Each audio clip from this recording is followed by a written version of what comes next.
Sa information sa kuban, nanatay mga bata nga gihatag sa mga farmers, i-produce na siya nila, kada adlaw, i-process, ibaligya. Kung karon ang atong celebration, kaya ang atong nutrition management para na sa mayong tanawas, kung nagdalang piniliyo, palipay.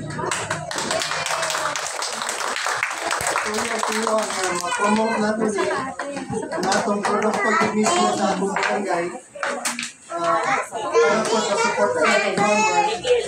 At the same time, makainom po na itong mga bata. Ini sampling lang siya. No? Sampling lang niya. Pero hindi na yung mga programa, I don't know kung ma-cover niya siya sa programa sa SWD o sa DepEd. Doon na siya yung mas taas-taas sa panahon sa pagdunong ng gatas.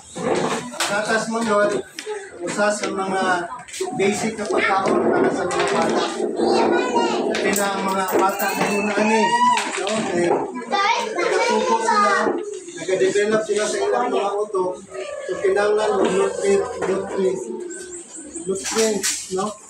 Para nga makabangon sila sa pagkaon. So, pasalamat po din sa of course, sa initiative sa atong kapitana tungkol sa usa nato nga panlantaw nga kining mga kabataan buod magtubo matakabalo no kung kasi mo naay usahan yung may presidente sa Pilipinas matakabalo so ang ato kini ato sila suportahan niya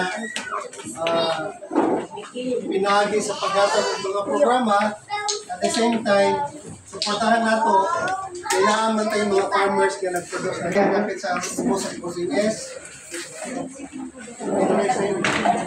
Napod sa Laysay. Napod na sa Salaysay. Dada dito sa Bosinges. Nag-expand ka. Ipanghatag niyo mga bata sa mga mag-uong mga matiman. Yung gatasan na kadaglaw, yung kanong gata sa bata kadaglaw, may gagawin sa planta, yung process